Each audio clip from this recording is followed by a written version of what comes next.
Ghostly apparitions, UFOs, aliens, and mysterious creatures lurking in hidden depths around us. These are the mysteries which baffle, yet pique our curiosity. Will we ever prove their existence? Welcome to Paranormal Experienced Radio.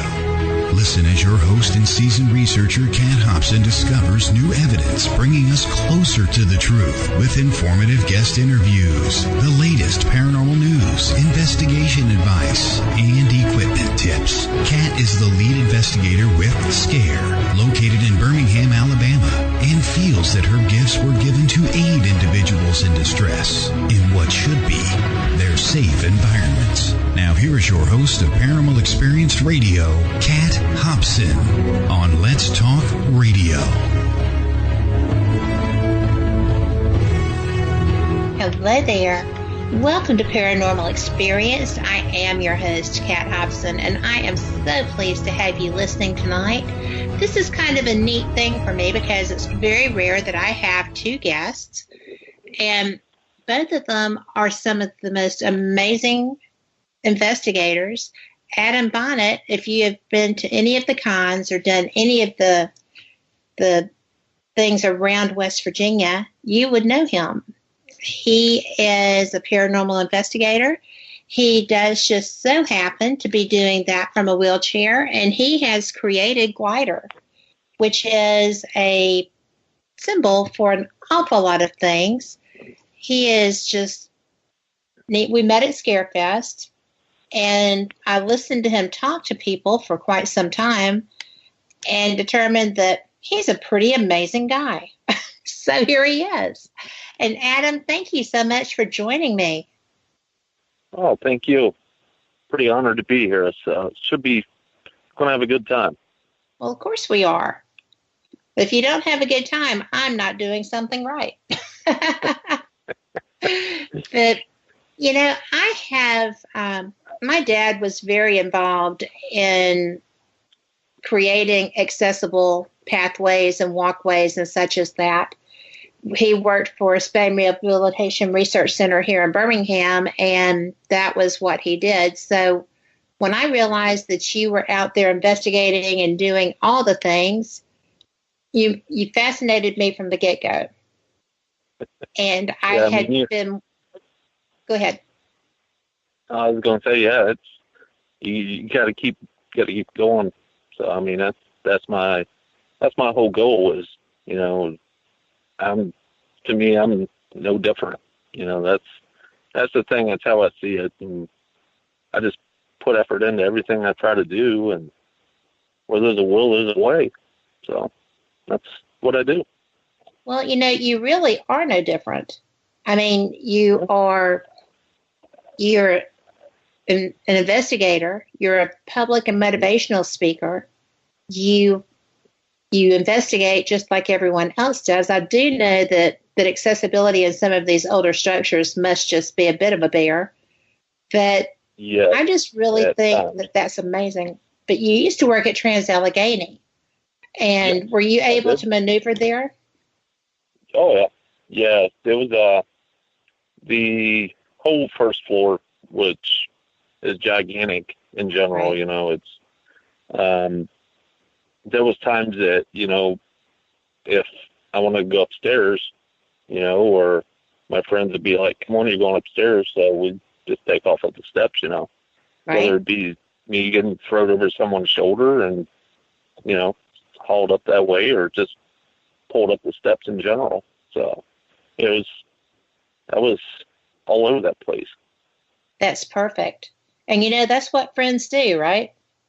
They don't want to go and experience something amazing without you. Right. So. Plus they use me.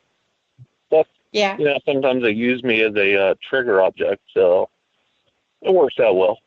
It's a win-win for both situations. Yeah.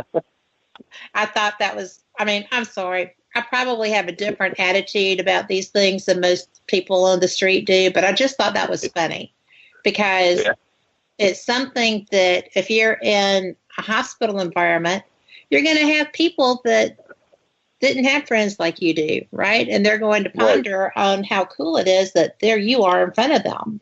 wow, what is up Right. with this guy? Yep. And that's one of the cool things that I love to do.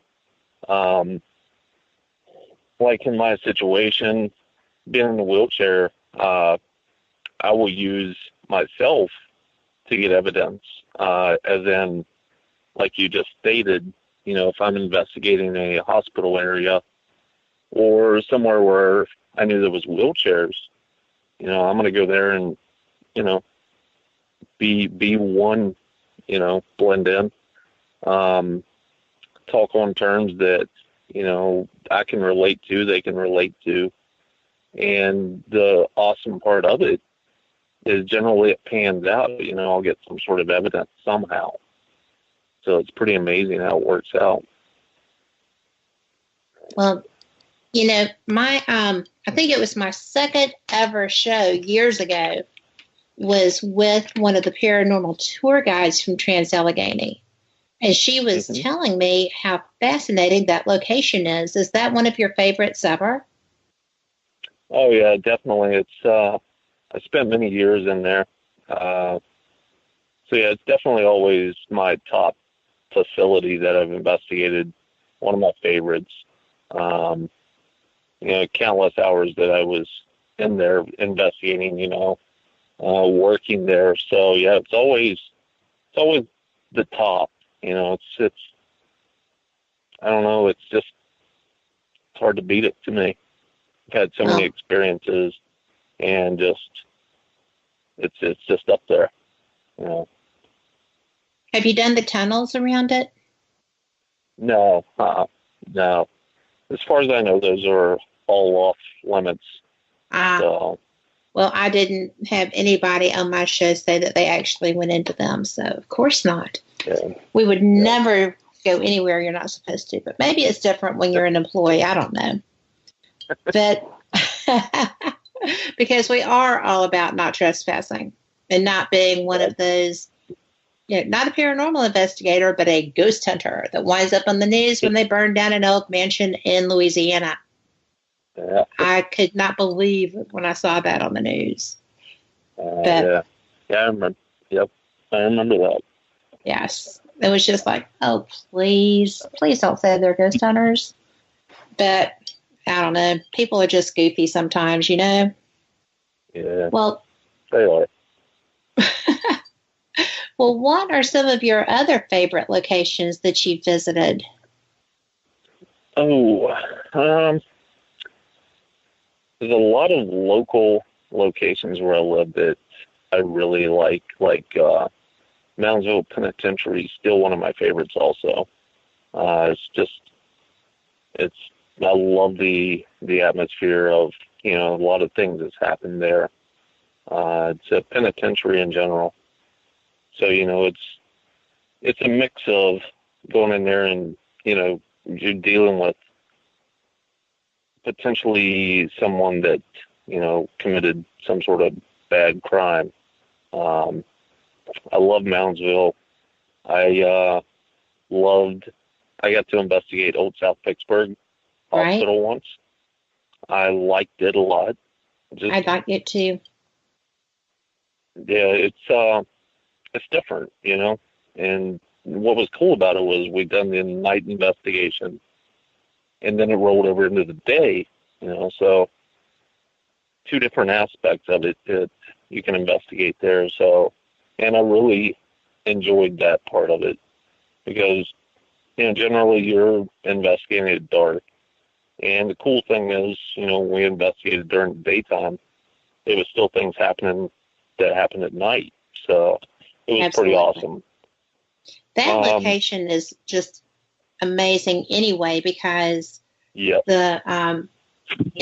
very close to me, and I love going there. I've been often, but one of the things that I find fascinating is that the spirits actually will reach out to you to start communicating as opposed to waiting on you to come find them.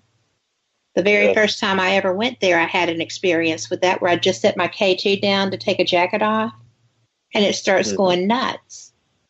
And I didn't even notice it. I was just like, okay. And my partner looked down and said, you know your K2 is just smoking hot right now, right? I was like, no, really? I looked down and, yeah, that conversation lasted for about 20 to 40 minutes.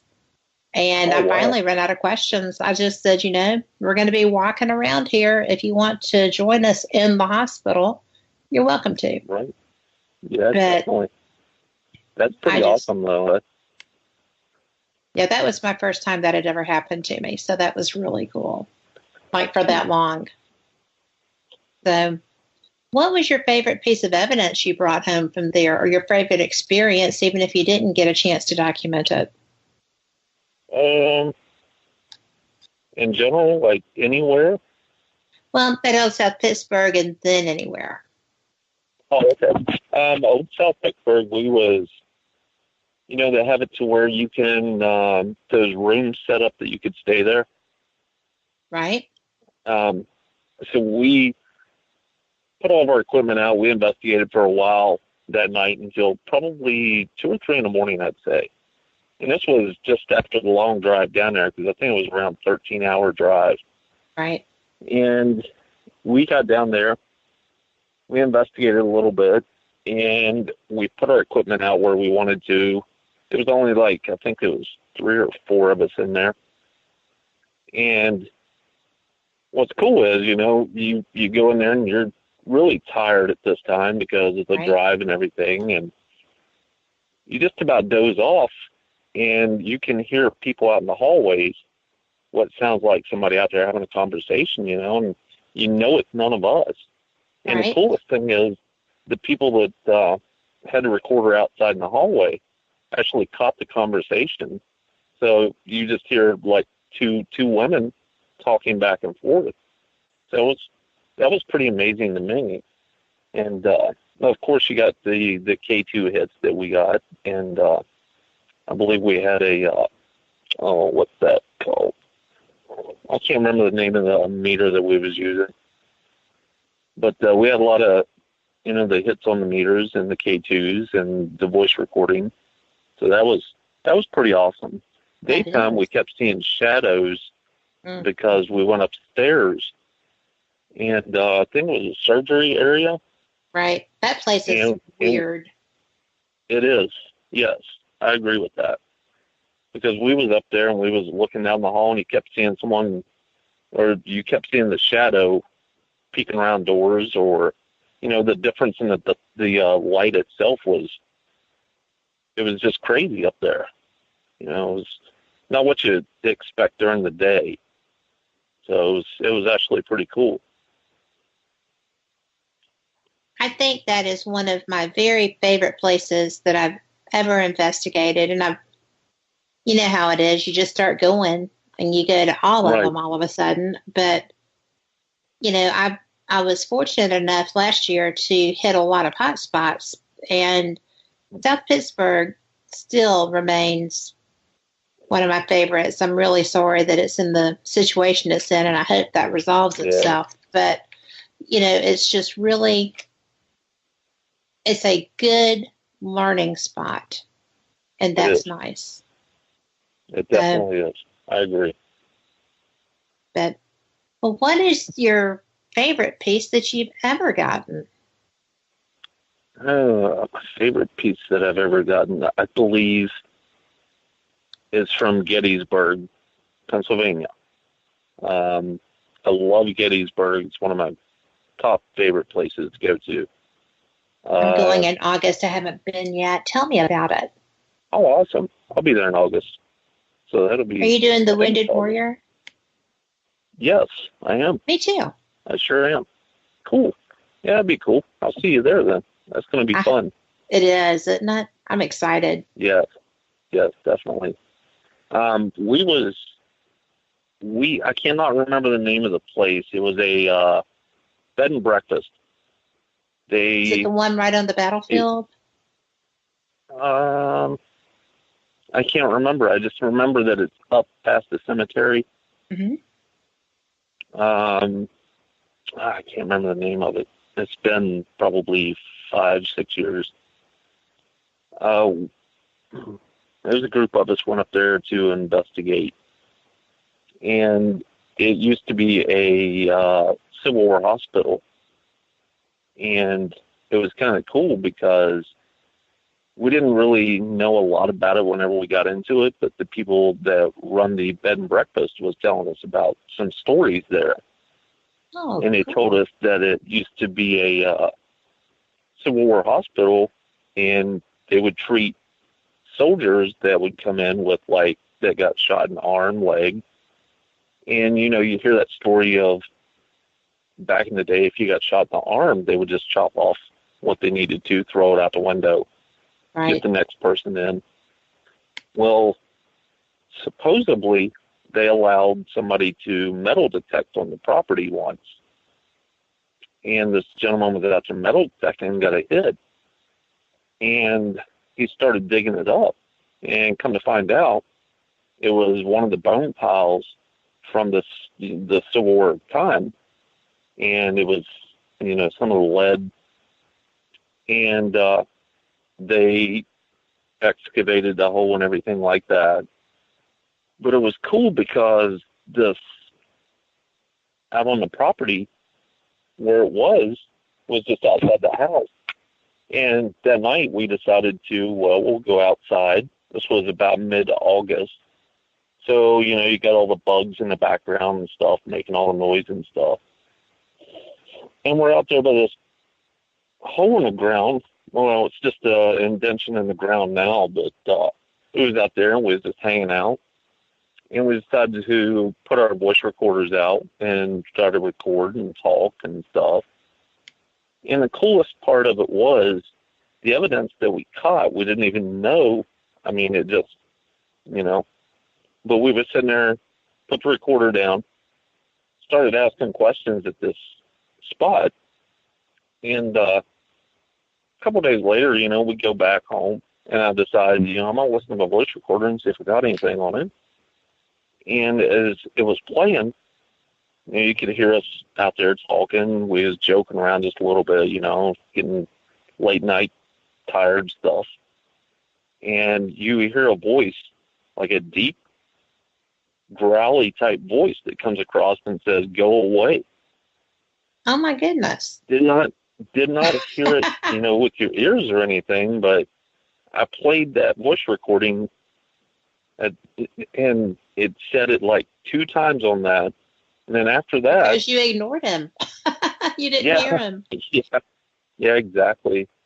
But about, I'd say 10 minutes after that, you hear the bugs, the in the background, and then all of a sudden you hear what sounds like a musket shooting. You hear cannons in the distance. I was like, if I wouldn't have been there, I wouldn't believe it, but it was just amazing the noises it picked up and what it was. I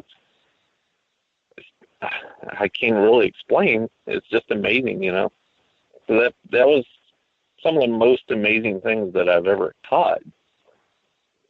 So it was pretty great,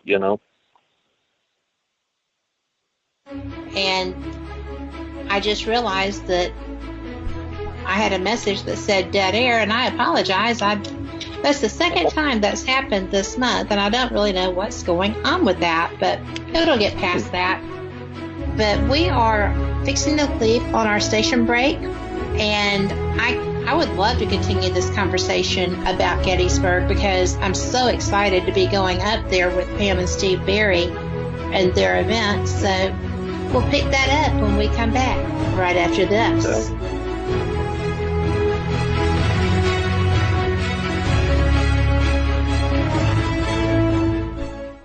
If you call other talk stations, all you get is, "Hello, we're sorry, but no one is available to answer your call at this time." But at Let's Talk Radio, we're here for the best talk, news, and information 24 hours a day. Hear it here first or find out about the alien invasion tomorrow from someone else. Depend on us. Let'sTalkRadio.net. In 2012, Keith Linder, after successfully obtaining a management position at a prestige healthcare company, decides the time is right for him and his girlfriend to move in together. That's putting things lightly. Weird things begin to happen within days of moving into the modern suburban home. The horrors they witnessed and desperately tried to fight off would end up putting them at the odds with members of the paranormal community and themselves. This gripping story, told from the house occupant's point of view, not only lists tales, but also includes pictures, video reenactments, commentary, and audio of the events being reported. Author Keith Linder does not ask you to believe him. He only asks you to listen. The Bothell Hell House by Keith Linder, now available on Amazon. The book, The Bothell Hell House. The author, Keith Linder. Order yours today on Amazon. Terry Lovelace is a 64-year-old retired lawyer and former assistant attorney general. The earliest alien experience Terry can recall was when he was 8 years old. Incident at Devil's Den. In May of 1963, he saw a UFO and described it as a perfect silver disc. 3 years later, on a clear night, he saw a second flying disc outside his second-story bedroom window. Incident at Devil's Den. In 1975, while serving as a medic in the Air Force, he witnessed yet another UFO hovering 50 feet over an ICBM missile silo. Incident at Devil's Den. 2 years later, while he and a friend were camped in an isolated state park known as Devil's Den, Terry had a life-changing fourth encounter. Not only did Terry and a friend witness an estimated 5-story high UFO, but this fourth encounter would be an epic, life-altering event. Incident at Devil's Den by Terry Lovelace. Digital download or paperback, now available on Amazon.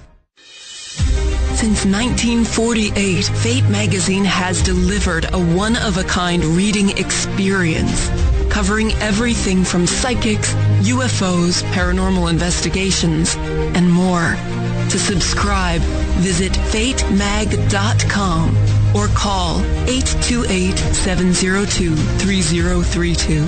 That's 828-702-3032. Subscribe and find your true reports of the strange and unknown at fatemag.com. Let'sTalkRadio.net.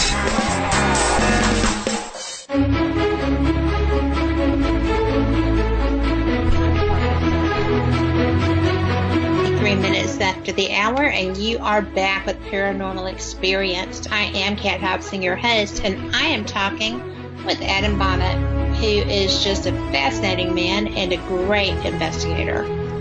And we were talking about some of the things we were seeing in chat, and the question that I saw, and it actually was going to the chat members, but I'm going to put it to you too. What is the scariest place you've investigated, and why was it so? Scariest place.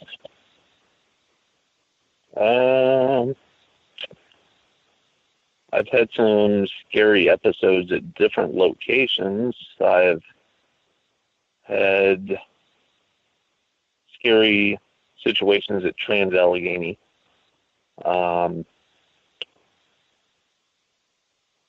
That's a good question. It really is, isn't it? Yeah. I guess it all depends on what the relevance of scary consists of. I've been touched. I've been scratched. I've had marks appear on me that look like burn marks.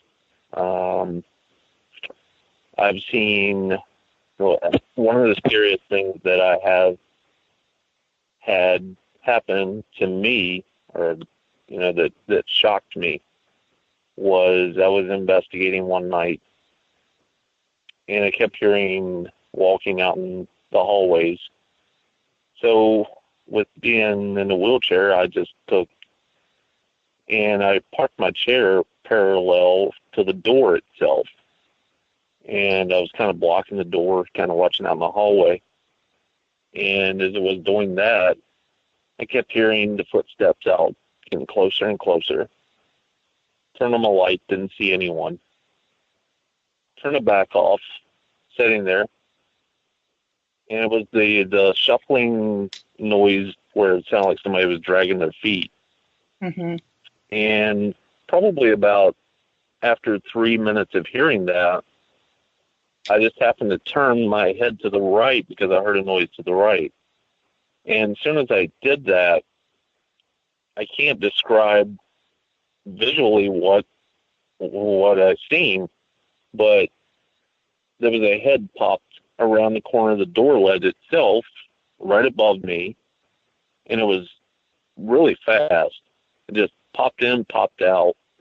It was like a startling. Right.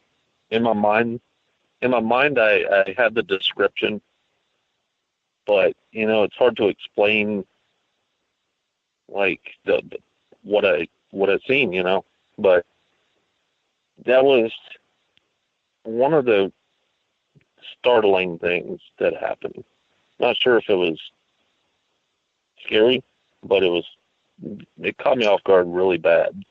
Right. I think I hate that worse than scary things. Yes. It's like I always say, when you're not expecting it is when it happens. When you're expecting it, it's not going to happen that well. So. Well, yeah. I mean, it's like I think that they're nosy. They're wanting to see. And then sometimes they just want to jack around with you. Oh, yeah. Definitely. So that's just their thing. Yeah, you always have that. It's like a cat and mouse game, too. You get a noise back in this area, you go back there. Noise back where you just come from, you go back over there. So, it's either stay away or let's play. So, there's definitely different situations of scary that's happened. Some of them that happen, you just keep them stored up in your head, or at least I do. Yes. So. Well, my other question for you is that when you created Glider, that was an interesting concept. How did he come about? Let's see. All right. So I was investigating, and this is whenever I pretty much started investigating in general, and I wasn't sure, how to understand or take things at times. I would be investigating. I would go into certain areas, and I would always get this heaviness feeling of what felt like something behind me. There was times I would be investigating, and as I'm going down through a certain area or something, I would hear footsteps come out behind me. And I would stop, because you have no clue, You don't know if it's someone coming down the hall or what. And I turn around, and there's no one there, so I, just keep going again. And all of a sudden, I stopped again, and I heard this really loud stomp behind me. And I was like, something's just not right. Well, eventually, the more I investigated, the more I kept getting these noises, these heaviness. So one night, there was a gentleman that I met. I explained to him my situation, what was going on. He was a psychic. He asked me if he could accompany me, follow me down through. I said, that's fine. I said, because I would love to know what's going on. As we was going down through, he would stop. At this time, I didn't know what was going on. I didn't know what he was doing. So we was going down the hallway. He would stop, and it was weird because at the end of the night, he'd come up to me, and he says, I can tell you what's going on. I said, I'd love to know. I said, because this is just getting worse and worse. He says, well, whenever we was going down through areas, he says, every time that you see me stop, he says, I kept hearing them saying the words glide. I was like, okay, at this time I didn't have a clue what he was meaning by it. Right. And he says, let me explain this to you. He says, here's the thing. A lot of these facilities had the older wheelchairs, which were the older wooden wheelchairs with the higher backs on them. The seats were high up off the ground. He says that's their concept. He says, but here's the catch. He says, now, to you, you're gliding across the ground because your wheelchair is low to the ground, has a lower back on it. He says, so it just looks like that you're gliding across the ground. He says, it's more of a curiosity thing. He says, that's all it is. He says, take this. He says, whenever you're investigating, you get these feelings. He says, just stop, turn around, start talking to them, explain to them your situation, your wheelchair, the difference, So I was well, yeah, because they would be familiar with the old high-backed ones. Right, exactly. So it all made sense what he said to me. So I took all of what he said, and every time that I would be going investigating and get these feelings, I would stop, turn around, and just, have a conversation. And I would just explain to them that, I'm in a wheelchair. I'm just like you if you're in a wheelchair. There's nothing different. Mine's just lower to the ground. It's a newer type chair, So after doing all this, it started working out really well because the heaviness eased up, the feelings, the following. So I thought, this is pretty awesome. So one night I was at home and just messing around on the computer, and I drew up a little ghost. I put little wheels on the side of him, put a little footrest down below it. Now, at this time, I just drew this up just to, mess around with my friends and stuff, And I drew out this little logo, and I stuck it on a shirt, and below it, right on the front of it, I put, it's how I roll. Yep. So I was sitting there, and I think I wore it to work one night, and I rolled in there with that shirt on. They all started laughing at me, and I was like, that's pretty awesome. I thought, yep, I kind of like that. So eventually, I thought everywhere that I would go investigate, people would see this, and they started nicknaming me Glider. So I thought, I'm going to have to do something with this. So I took my little logo, sent it in, got it copyrighted, and that's kind of cool because everywhere I would go, at Hillview Manor, they used to have a nurse's station down there that had Post-it notes all over it. And it was kind of cool because I've done a little Post-it note, drew my little glider on it, and I put, that's how I roll, and then I put the date and everything. Right. And it just kind of stuck, and I thought, well, I'm going to use this to my benefit. So that's whenever I got into speaking and had the chance to, use my little glider and character and stuff to let people know that, anything is possible. So that's pretty much how the creation of Glider came about. So, but now I use him, advertising on my Facebook and whatever I can.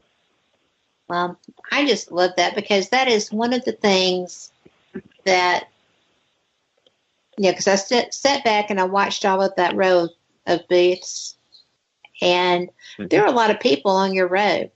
It was really a great section of Scarefest.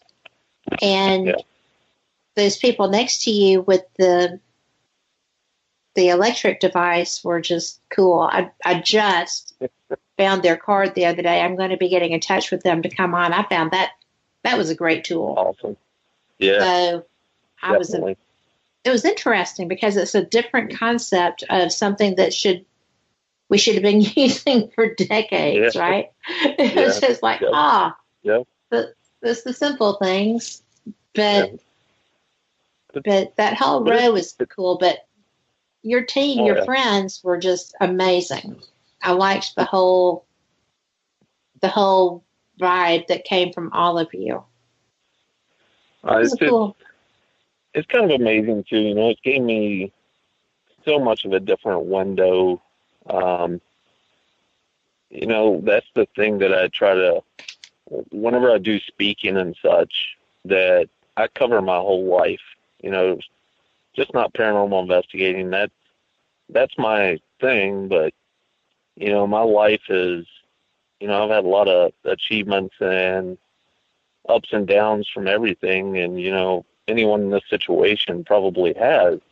Right. But you know, that I try to cover every bit of it. You know, I'm not gonna hold back on who I am. You know, that's the thing. I want everyone to know what I've done, what I've been through, where I'm at, what I'm going to keep doing.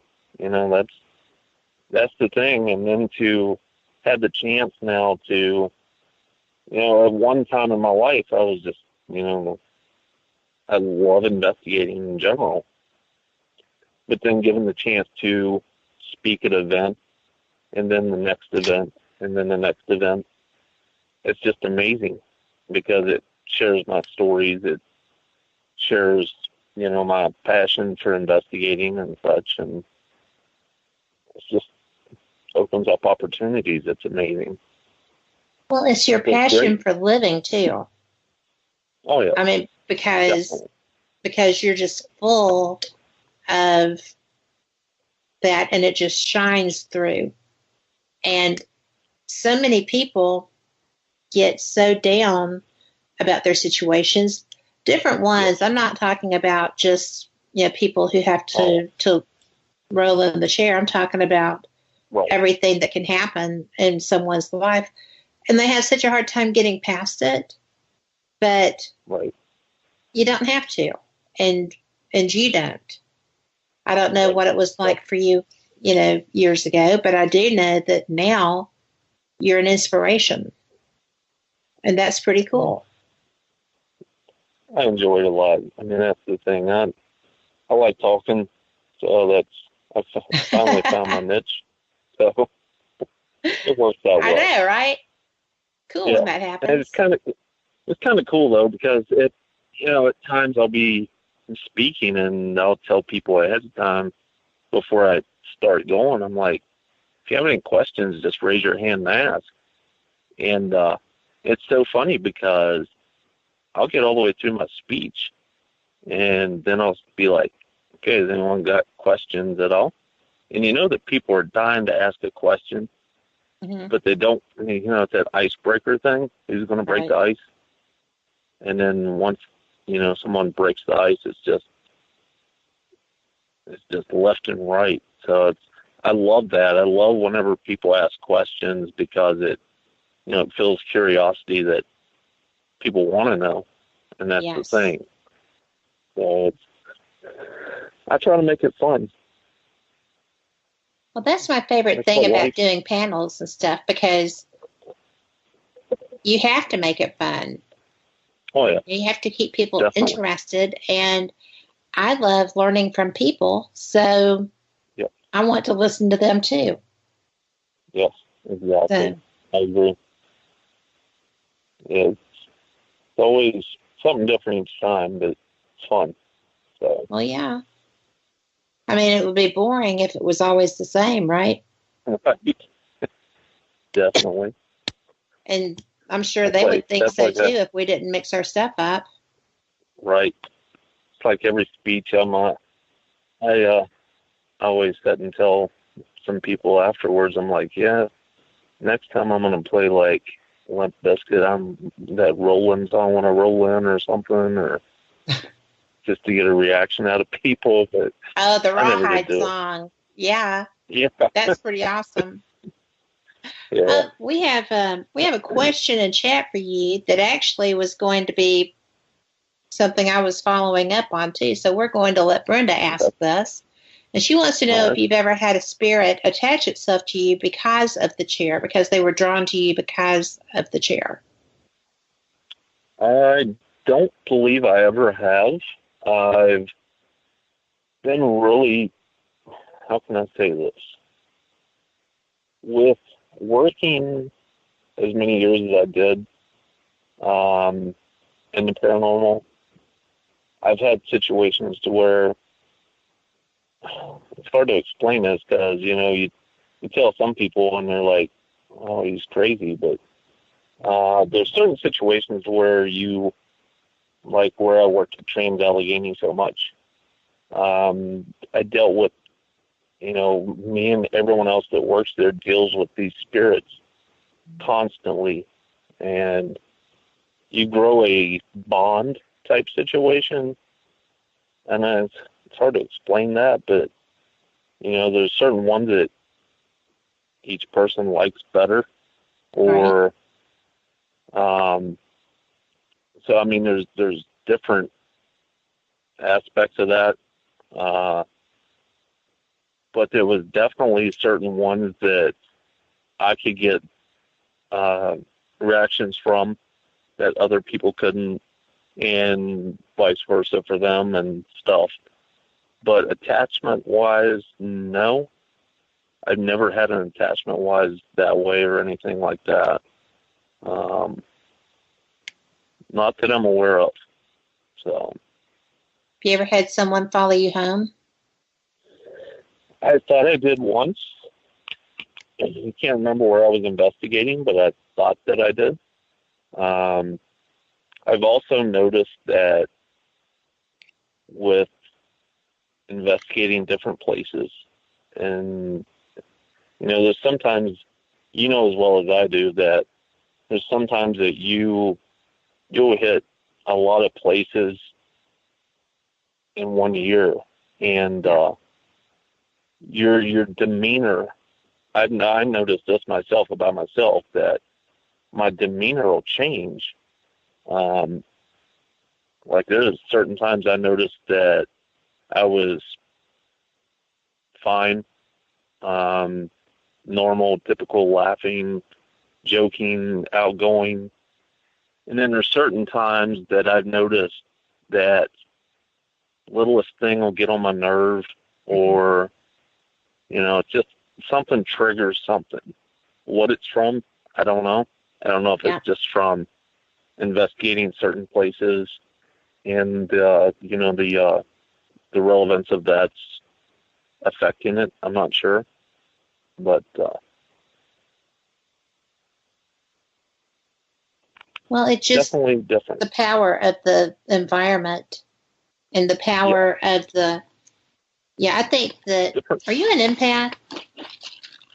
I don't have a clue. Do you pick up sensations? Yes, at times. Yes. Well, we'll talk about that when we come back from our break, because we are up against our second station break. This hour is going just flying by. Flying by. It is. But we will be back on the flip side of this. This will be about 3 minutes, and enjoy these messages.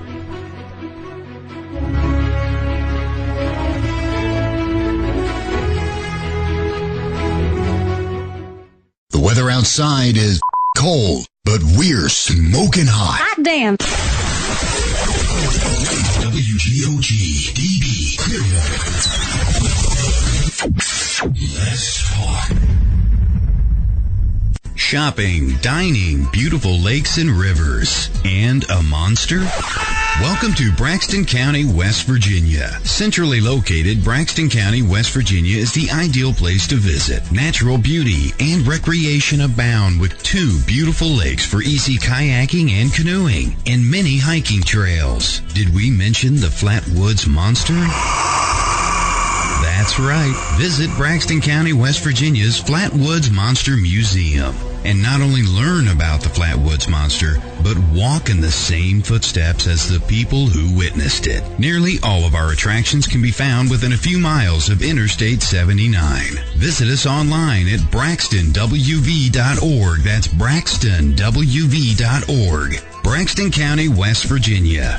Center yourself here.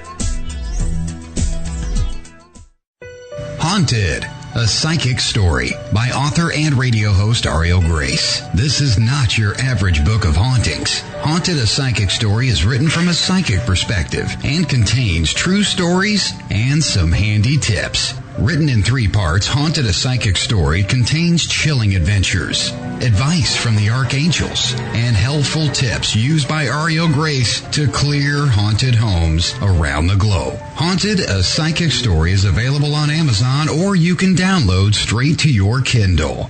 Haunted, a Psychic Story by Ariel Grace. Get your copy today.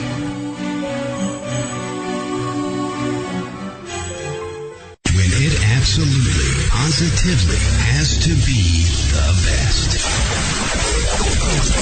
WGOG DB Clearwater. Let's talk.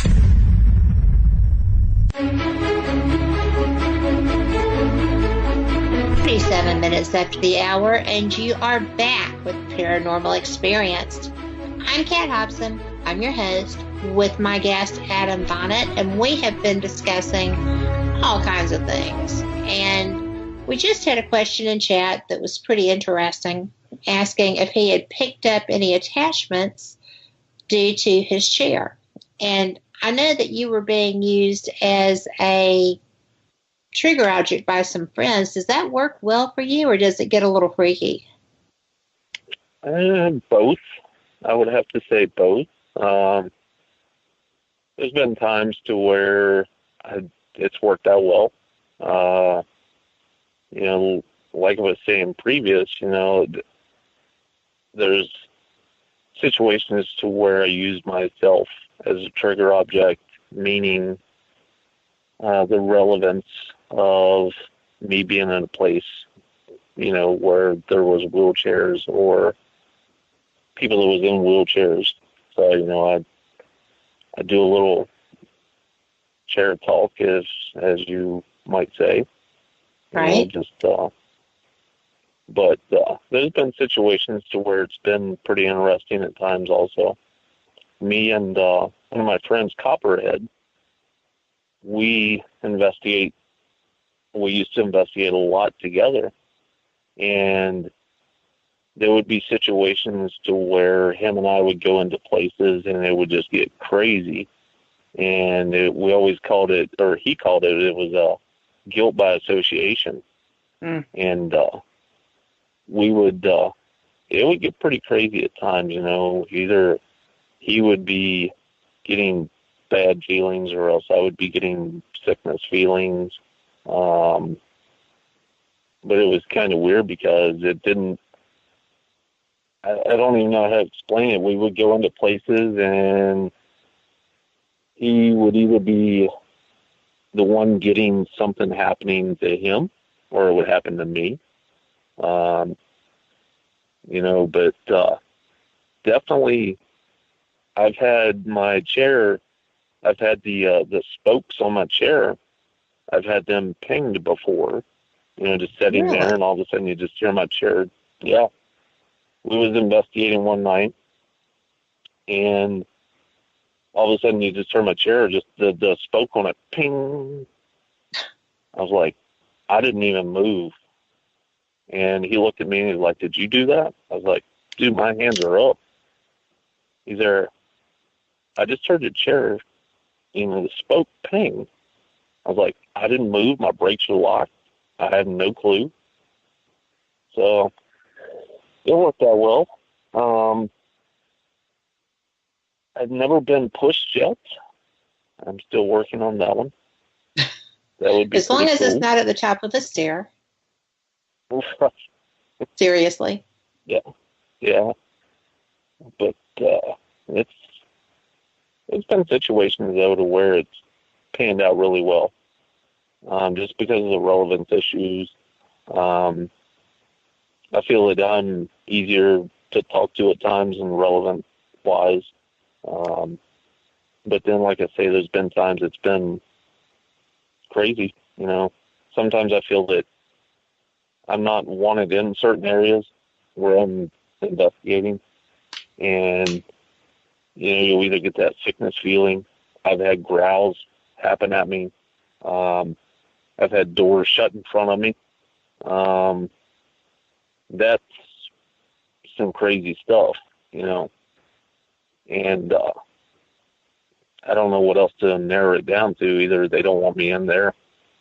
I've had situations to where people are getting evidence or things happening, meters going off. I'll roll into an area and everything just stops. You know, Really? I roll back out and it starts back up.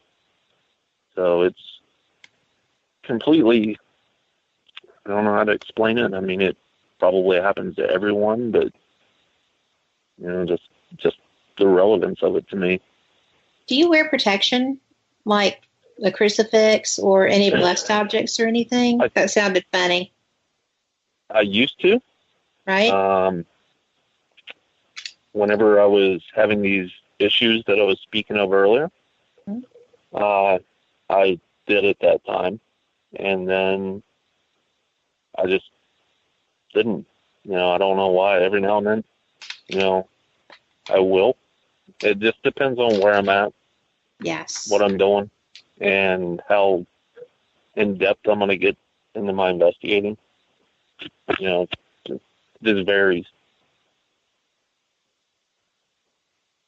Well, when I go into some places, I am always certain that I have it.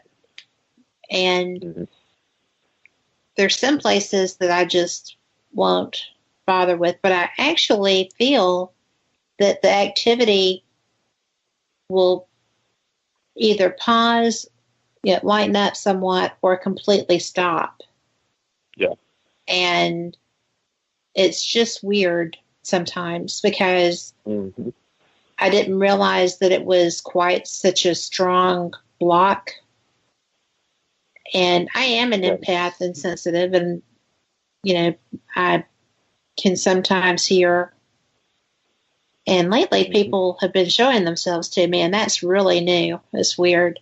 But maybe I'm just starting to be more comfortable with it so it doesn't freak me out as bad, but it is kind of new. I've pretty much blocked everything for most of my life because it freaked me out when I was younger.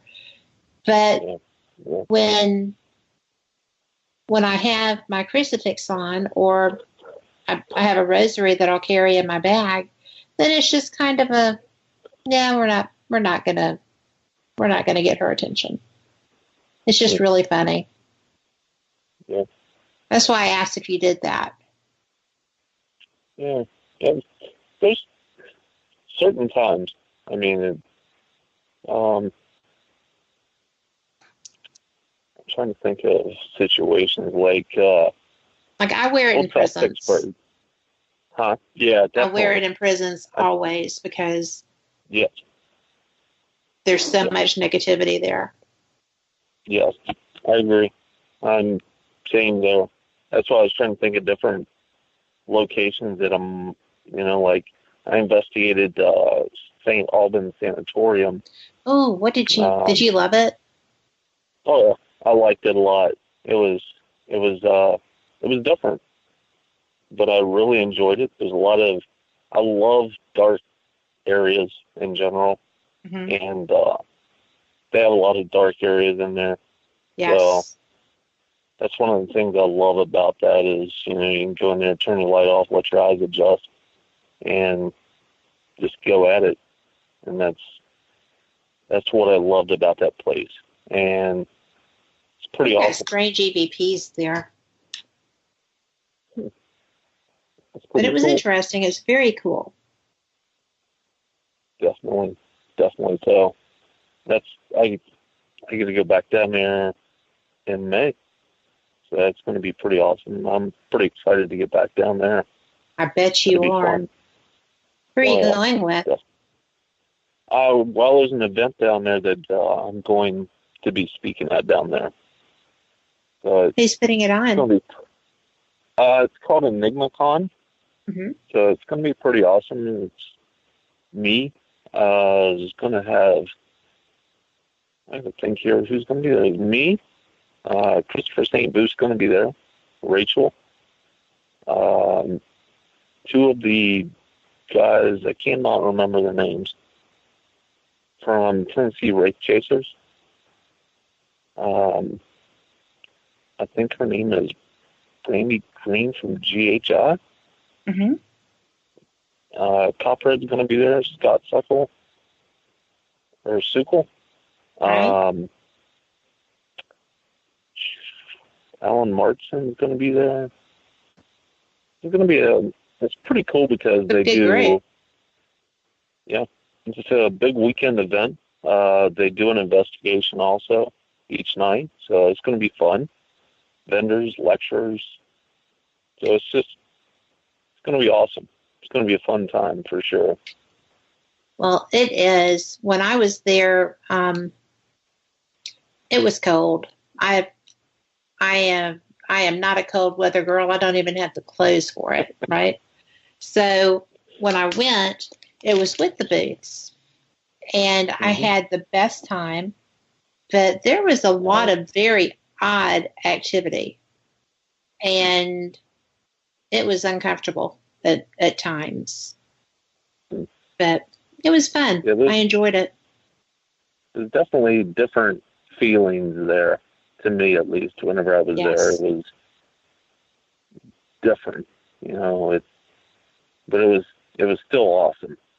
I liked the bowling alley area, and yeah, that was cool. Yeah, it was cool, definitely so.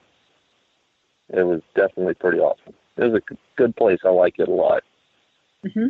So I'm pretty excited to get back down there. Well, if you can be around Rachel during the investigation, they love her. The spirits there love. Well, who wouldn't love Rachel, right? But yeah, she's pretty awesome. She's a character. She is awesome. Yeah. And that's what's they cool. all are. She made me this little steampunk glider. So I still got that. That's pretty awesome. Isn't she amazing? Oh yeah, definitely. That is cool. They're good people. They are good people. I'm honored to call them friends. So. Oh, definitely. But what else do you have coming up? We've got about 2 minutes. I know that you're going to be at the hotel. I don't even know how to say this name. Kanu something. Yeah, I'm going to be there this coming weekend. There's big lectures there. So it's going to be Saturday and Sunday. The weekend after that, my whole April is full every weekend so far. So I got this one this weekend. The weekend after that, I have it's in Owensboro, Kentucky. Oh. It's a fair there, and they're going to have some speakers there. Celebrities going to be there, so it's going to be pretty fun. Then I have Old St. Joseph Hospital in Lorain, Ohio. They're doing an event there, so I'll be speaking at that one. It looks pretty awesome. I'm pretty excited to check it out. End of the month. Can't remember what's at the end of the month.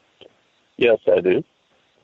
Kent Paranormal Weekend in Kent, Ohio, at Kent Stage. They're having a bunch of speakers there, so I'm pretty excited about that one too. That sounds amazing. And we go, yeah, and I'm hoping it's going to be pretty awesome. It should be.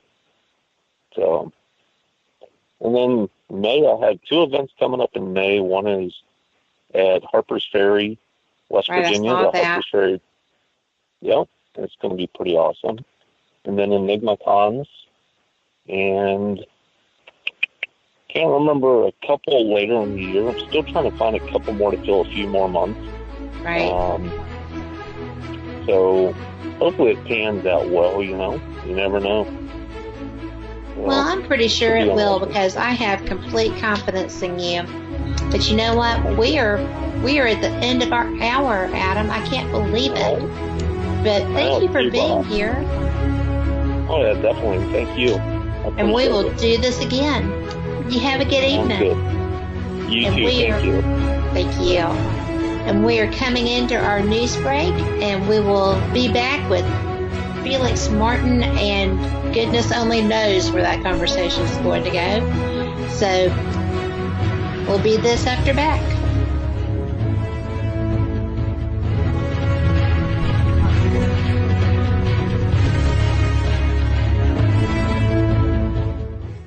We pause for station identification. It's the little cinder block building on the north side of town with the towel behind it. WGOG DB Clearwater. Let's talk. Honoring his legacy. I'm Lisa Lacera, Fox News. Wreath laying, musical tributes, and speeches. Just part of the ceremonies today, marking 50 years since the assassination of Dr. Martin Luther King Jr. Fox's Steve Rappaport has more live. Lisa, at 6:01 p.m. local time. Bells across the nation ringing 39 times to represent Dr. King's age at the time of his assassination. The Reverend Al Green singing at the National Civil Rights Museum in Memphis.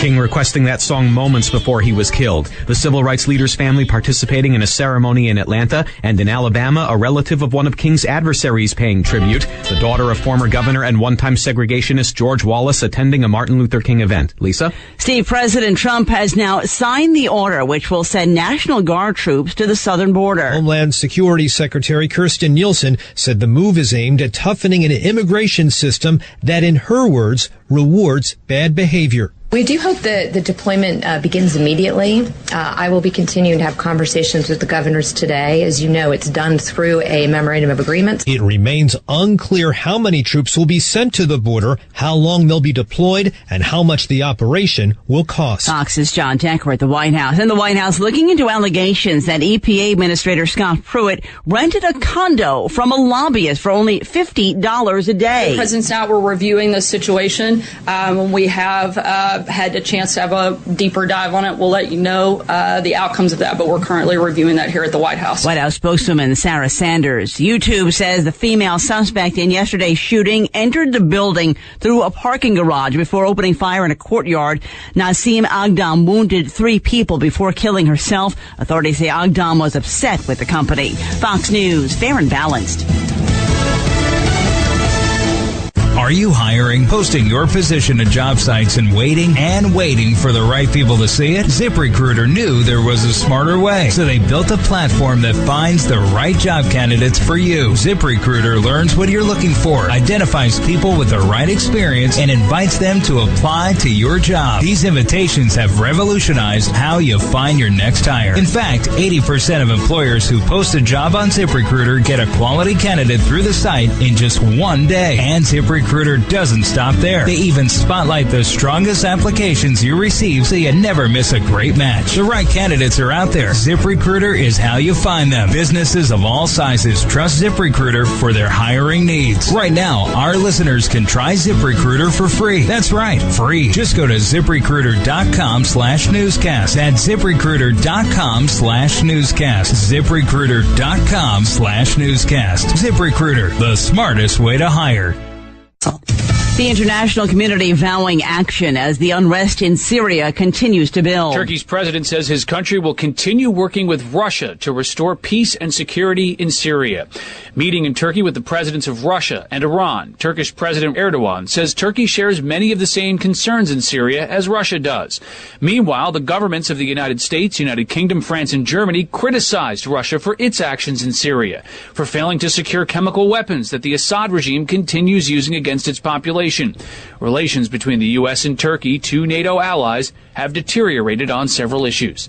At the State Department, Rich Edson, Fox News. The American Soybean Association says China's proposed 25% tariff on soybeans would be devastating to U.S. farmers. China is the largest consumer of U.S. soybeans, buying about 1/3 of all U.S. soybean production each year. Association President John Heisendorfer calling on the Trump administration to withdraw its proposed tariffs and meet with soybean farmers to discuss ways to improve competitiveness without resorting to tariffs. An amusement park now certified autism-friendly. More kids will be able to fully enjoy the theme park based on the popular television program Sesame Street. Amusement park Sesame Place on the outskirts of Philadelphia, now the first one in the world to be designated as a certified autism center, meaning the entire staff's completed autism sensitivity and awareness training. Additionally, it's added spaces and amenities for kids on the autism spectrum, such as quiet rooms with adjustable lighting. Last year, the TV show introduced its first Muppet in a decade. Her name is Julia, and she's a 4-year-old with autism. Lillian Wu, Fox News. The audience for the second episode of Roseanne's reboot was down, but not by much. The Nielsen company says 15.2 million people watched. Lisa Lacera, Fox News Radio.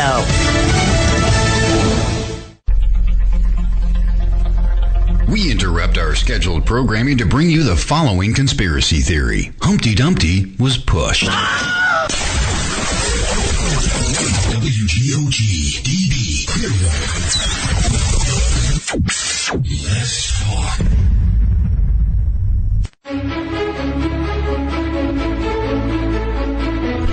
Welcome back. 7 minutes after the hour, and you are listening to Paranormal Experienced. I'm your host, Kat Hobson, and I am joined for this hour by my friend and co-investigator and all-around super guy, Felix Martin. Hey, Felix. Hello, guys. Hello, Kat. How are you doing? I'm doing great. I haven't seen you in a while. I know, right? Not since we were up there and you shocked me with Jamie. Oh, yeah. That was so awesome. And I've got that footage of the spirit man, the shadow man, but I can't discern him, so I'm going to send him to you. I will share that from my drive with you later. Oh, okay, cool. But, we always get the best evidence when we investigate together. Yes, we do. So much fun.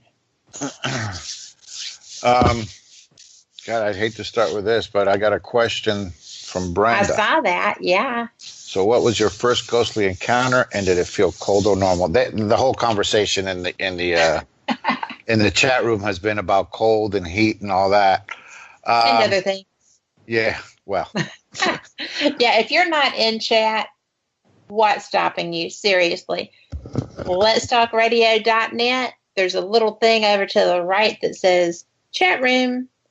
And we have some great chats. And one's going on right now. And that's why Felix is like, So, go ahead. Yeah, it gets crazy in that chat room. It does, but it's fun. My first experience was when I was around 2 years old. And I got to clear it up because I was at the Thomas house recently, and somebody asked me the same question, and I said I was around 3 years old, and we got an EVP that called me a liar. So, they know you there. Cool. Yeah, they do know me. So it was about when I was 2 years old. I went to a house, and I saw a full body apparition. I can see the lady right now. She was a little old lady, probably about less than 5 feet tall. She was in front of a spinning wheel. We opened the door. She looked up at me and walked away. And for 9 years, I lived with this entity. She never harmed me or touched me, so I can't tell you about cold and hot on this one. But it was very interesting because I saw her for the 9 years that I lived there. Really? The whole time? The whole time. And it was day or night. I would hear her, see her, but she took care of me in the sense of she didn't like anybody that did harm to me. And that was basically my older sister that was 12 years older than me. She used to pick on me. And this little old lady, which I never found out her name, she told my sister, got right in her face and told her to leave the house. Oh, my gosh. You didn't tell me that. Yeah. She got really upset at my sister one night, and she got right in her face and said to leave. Whoa. Yeah, she took care of me. She would get mad if my parents would leave me alone. One night, my parents left me. They just went around 2 blocks away to clean a bank, and wow, she got really, really active. It was probably the most active she ever been. But I mean, she was slamming doors. I see her going through the hallway, in the kitchen. You hear the pots and pans, and it's like, it got to a point. It got so loud that I left the house and waited for my parents on the sidewalk. Oh, and well, that probably was not her intention. No, she was. I felt her, and I felt that she was angry. Because when my parents came home and they go, "What are you doing out here?" I said, "She's mad at you guys." And she goes, "What do you mean she's mad?" She's mad because you left me alone. And I said, she was not stopped till I left the house.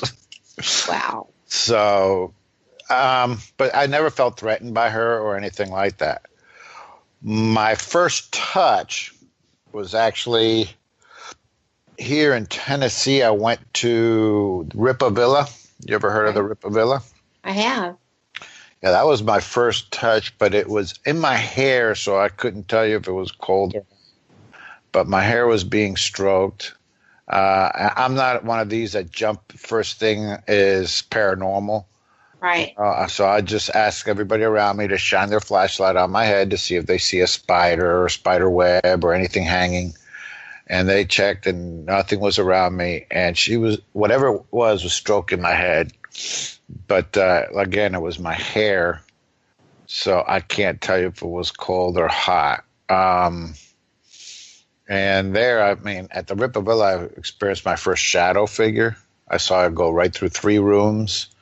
I saw a shutter open when there's nobody in that room. I heard footsteps. I heard a little girl say, "Mommy."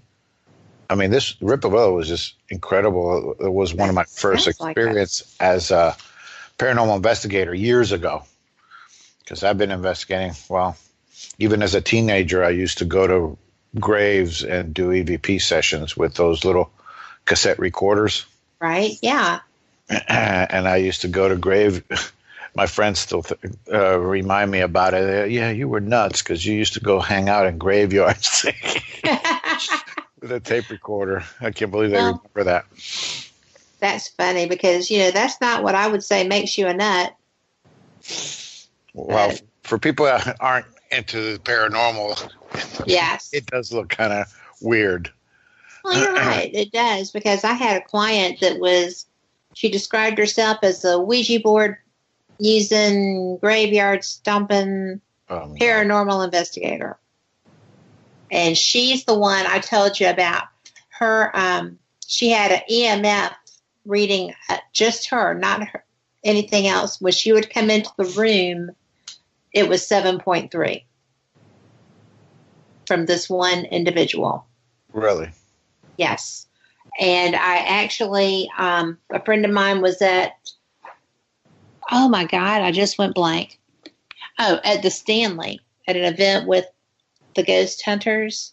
Yes. And I said, run in there and ask Jason if he's ever seen this. And they're like, be right back. And they came back and they said, check for a pacemaker, check for a TENS unit. If neither of those are there, then there is no physical explanation for that to be emanating from a human. Wow. And I said, okay. And there was no device. So shortly thereafter, we realized that she was drinking and high, and then she brought a rifle in from her car, and we left. So that was one of my more exciting investigations. The Stanley? No, I wasn't at the Stanley. I was at a residence in Alabama. Oh, okay. And I've never been to the Stanley, but I'm working on it. Allie moved to Denver, so I'm going to be out there soon. I'm going to have to spend the night there. You have 2 more questions. Are you ready? Yes. Are you feeling brave, Felix? Go for it. All right. Well, here we go. The next one is, have you had a spirit attached during an investigation? No, and I knock on wood, thank God I've never had an attachment. I don't antagonize. I treat all my investigations with respect. So the only time I got upset at one entity that was really messing with two of my guests, and I finally told them, you are not allowed, you have no permission to touch or harm my guests, so back off. And right after I said back off, we got an EVP that said, F you, but he went away. But Wow. no, other than that, I treat everything with respect. I believe in that because everyone, they're all human, and no one has a right to treat anybody disrespectfully. And I get more responses by treating them with respect. And I mean, just imagine yourself. If somebody comes to you and starts being disrespectful, you're going to say, do two things, one of two things. You're going to sit there and get mad at them and smack them on the head, which some people do deserve it. Or you're going to walk away and say, forget this guy. You know what I mean? Because they're just people. Right. So if you treat them with respect and you try to really answer, ask the right questions, because sometimes they also get tired of hearing the same question. What's your name? Why are you here? Right. Knock 2 times. Do flips. That gets old too. I wouldn't answer it after a while. I mean, it would be like, seriously, put some effort in. Oh, well, recently, I mean, my last ghost hunt, it was at over at Tracy City. Mm-hmm. We were at the high school, and we were up in a classroom, and we were just about to start, and we were getting all the equipment ready, and we get an EVP that said, here we go. And that's interesting because that high school, they closed it and opened the new one, but that high school does not get investigated often. No, it doesn't. So that was interesting. It was very interesting, but I mean, I listened to it 100 times. I've had a few people listen to it, and it says, here we go.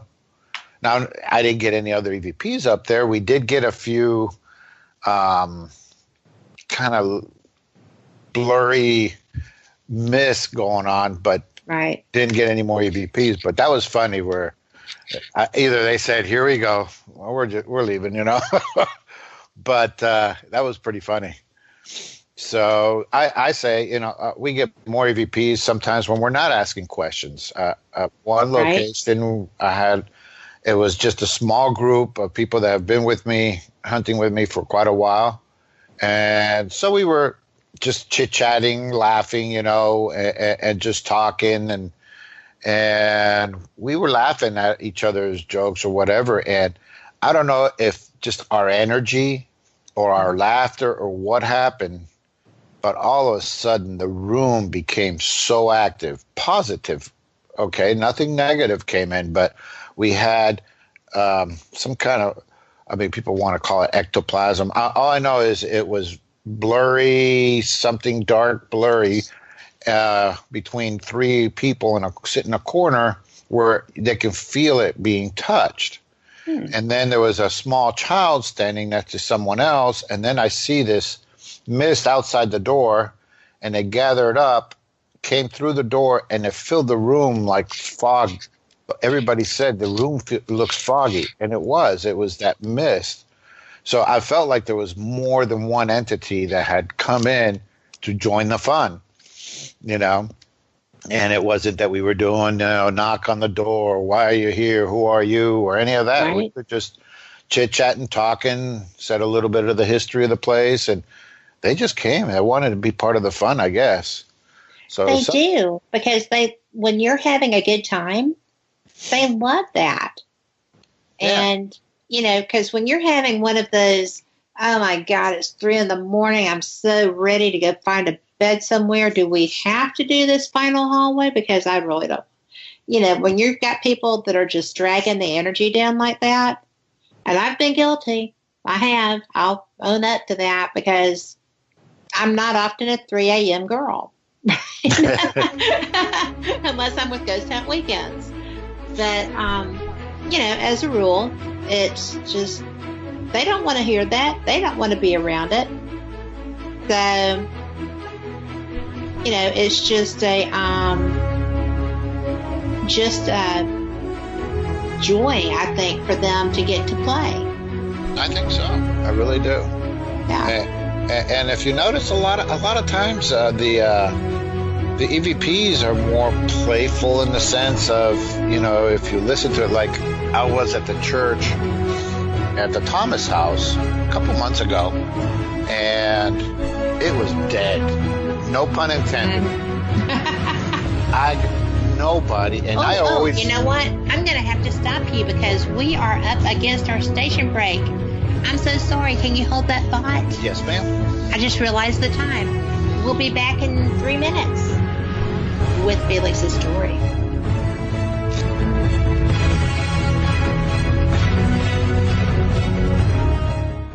In a world of many voices, there's just one that needs to be heard. Yours. Join the conversation at letstalkradio.net.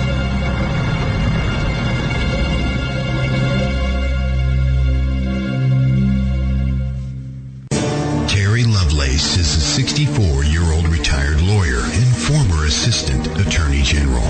The earliest alien experience Terry can recall was when he was 8 years old. Incident at Devil's Den. In May of 1963, he saw a UFO and described it as a perfect silver disc. 3 years later, on a clear night, he saw a second flying disc outside his second-story bedroom window. Incident at Devil's Den. In 1975, while serving as a medic in the Air Force, he witnessed yet another UFO hovering 50 feet over an ICBM missile silo. Incident at Devil's Den. 2 years later, while he and a friend were camped in an isolated state park known as Devil's Den, Terry had a life-changing fourth encounter. Not only did Terry and a friend witness an estimated 5-story high UFO, but this fourth encounter would be an epic, life-altering event. Incident at Devil's Den by Terry Lovelace. Digital download or paperback now available on Amazon. In 2012, Keith Linder, after successfully obtaining a management position at a prestige healthcare company, decides the time is right for him and his girlfriend to move in together. That's putting things lightly.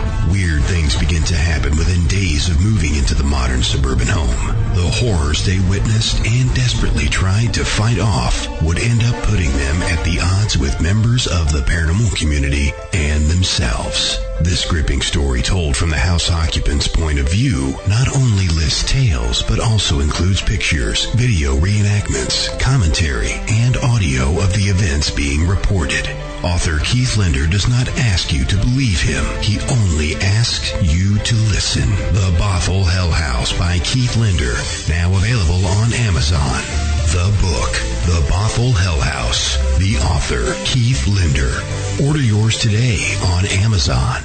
While the other stations are run from high-rises in the city, we're programmed from a little bungalow on Windtree Drive.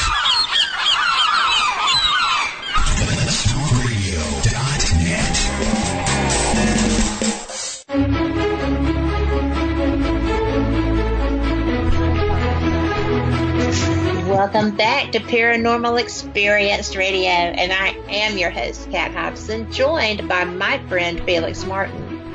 And I've got to tell you, Felix, Kim in chat says she needs to hear your story. The suspense is killing her. Oh, I hear it. I read it. That's pretty cool. Well, she's been there plenty of times. So I was at the church. I always like to go first and set it up, and then Chad comes second. So I was in the church, and I'm telling you, I usually can feel when there is a good or the preacher that hung himself, which is darker right. feeling. The church gets dark and stuff like that. Never hurts anybody, but I walk in there, and flatline. I'm not feeling anything.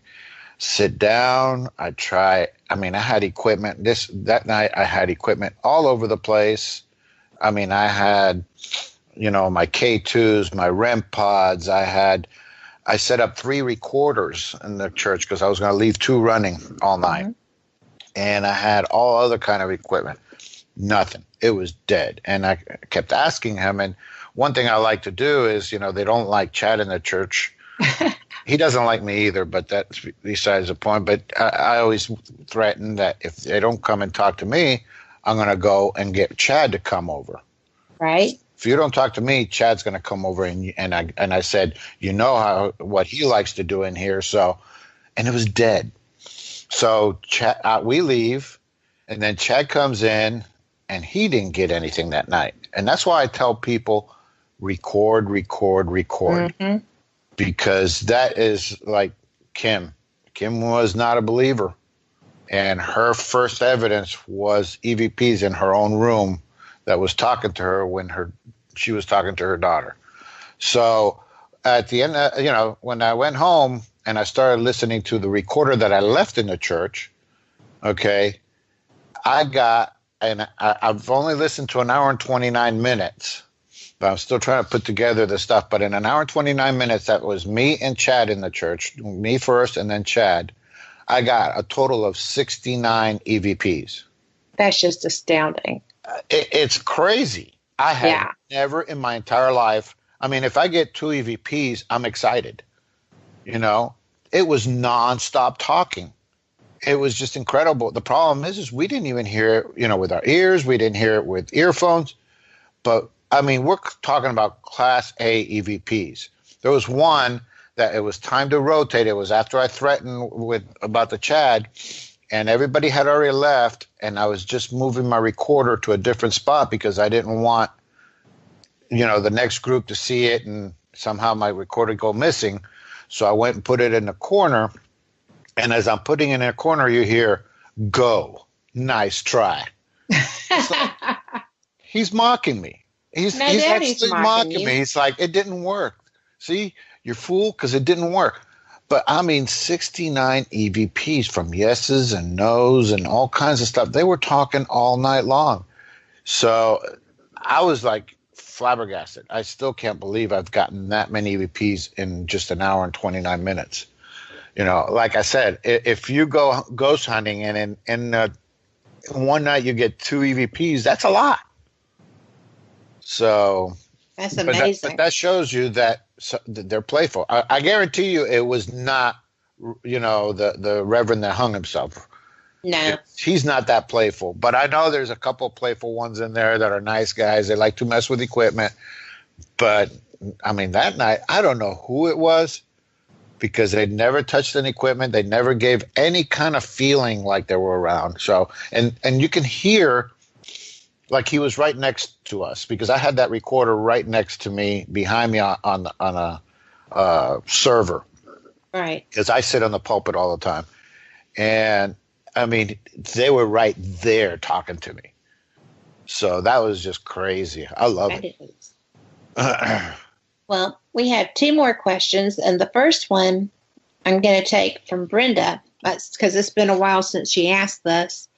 But she said, what was the best joint investigation that you have had with me? With you?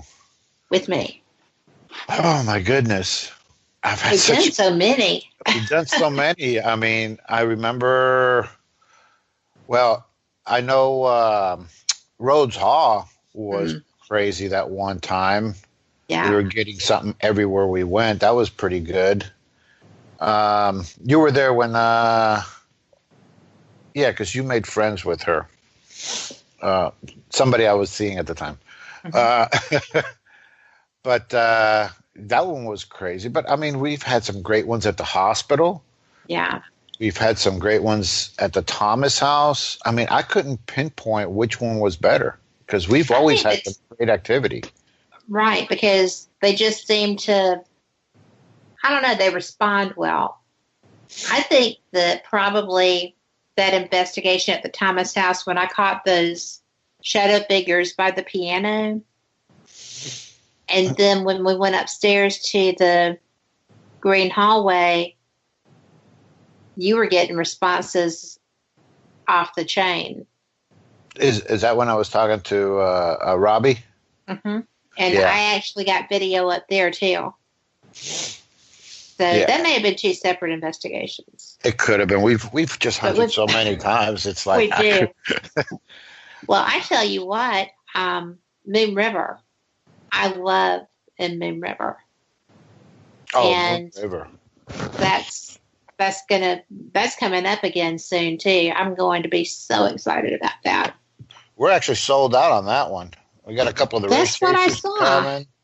It's going to be Chris and Mike with us at Moon River, but yeah, it's sold out.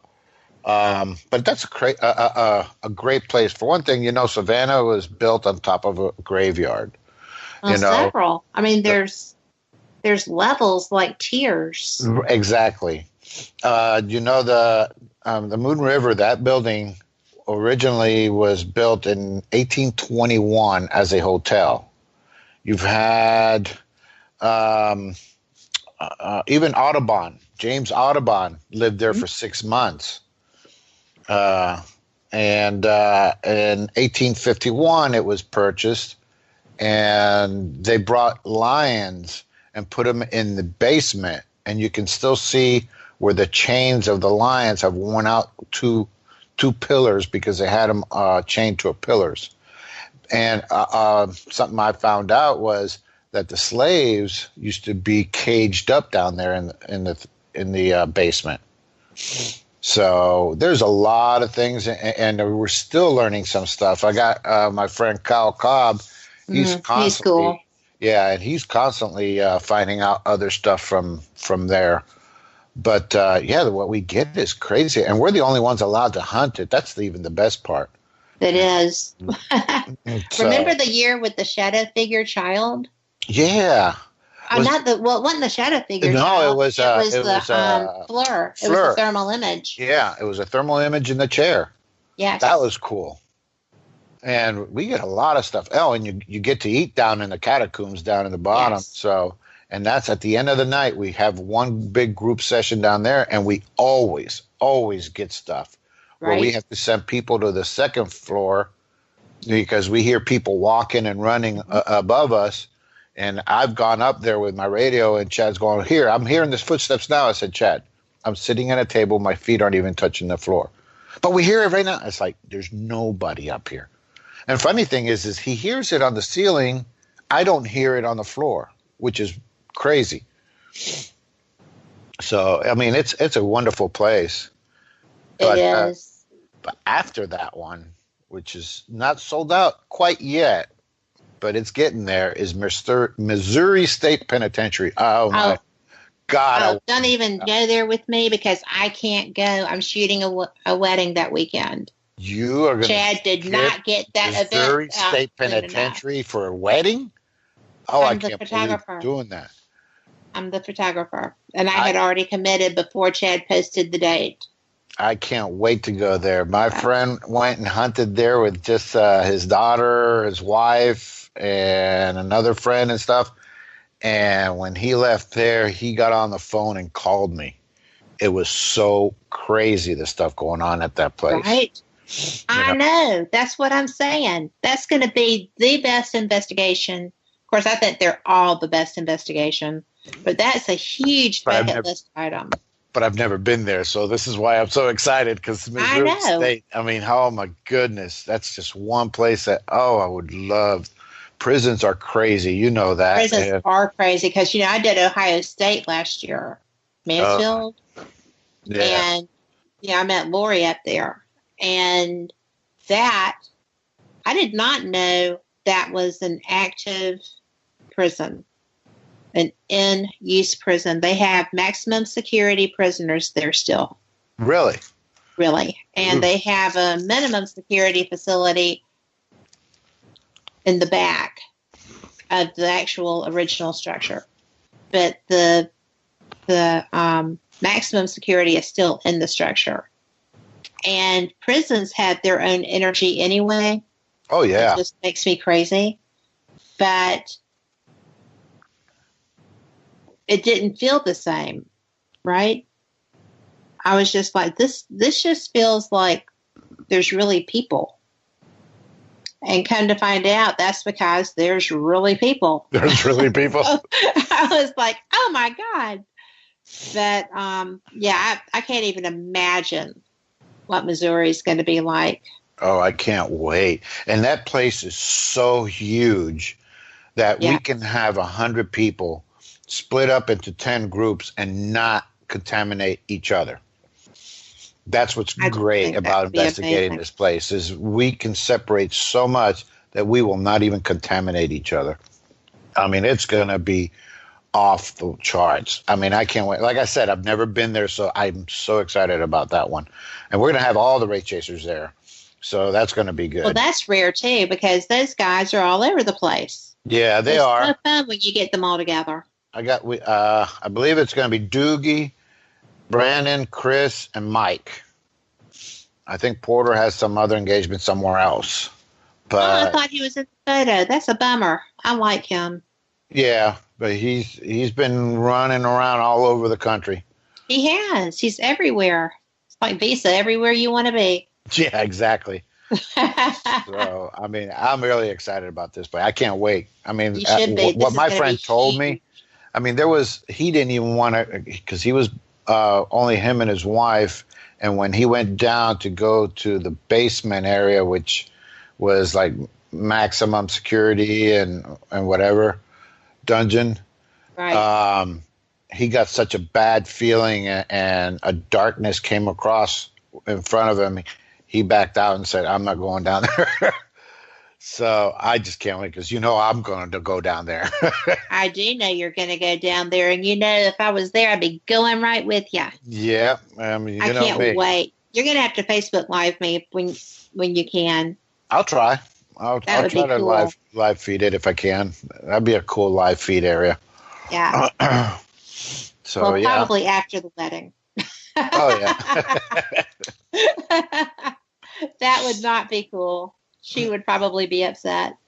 And it's a person I love. She grew up with my daughters, and she basically was one of my kids, right? Yeah. So you can't say no. And of course, I booked it before I knew the date, and it's all good. But Jiminy Crickets, it's the Missouri State Penitentiary. I'm going to be in Eureka Springs, Arkansas, the weekend of the 14th, and I'm trying to figure out how I can get up there and get back and still make my flight out of Fayetteville on Monday. I don't think I can do it, but Jiminy Crickets, that's going to be amazing. And let's see, I think that there were some questions up through here. Let me see if they have been put in yes. From Terry, what did you make of those light flashes at Old South Pittsburgh Hospital in the courtyard? When y'all were in the courtyard. Who is this Terry? Some random chick. I know which Terry this is. Yeah, Terry you do. And Aaron. Okay. Yeah. It's Terry. I don't know what to make of those lights. Actually, Terry, Aaron, and I investigated the hospital by ourselves because there was one dark entity that kept coming up. So we did it to see if it can come out and we can control whatever was going on. I've even gone back once with Mike. I went with Mike from the Wraith Chasers, and it was a friend of his, Scott, just us three. And I actually challenged one area, and I wouldn't do that with my guests with me, but went and challenged something because it scratched one woman and it bit another one in the chest. Yeah. In Old South Pittsburgh? Yeah. So I went there to that area and I called it out. I challenged it and called it out, called it a wuss, got a little worse. I said, why don't you come and face a man? It never came out. So, but yeah, I don't like anybody getting hurt.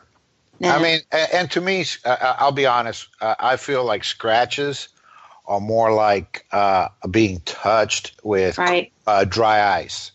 Because if you notice, people that get scratched, by the end of the hunt, they don't have that mark anymore. Right. So think about it like if you just got touched, they're cold, they absorb energy.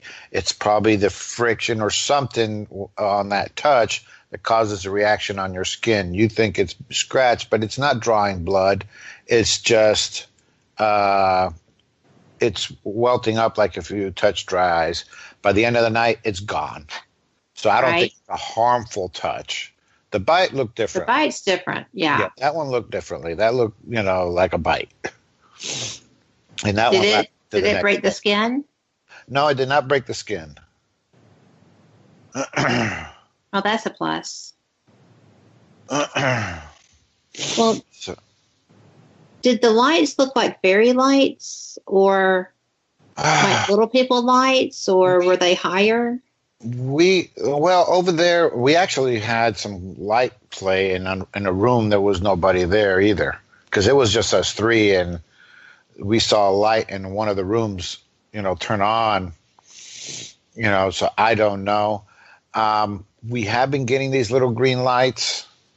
Like at York House?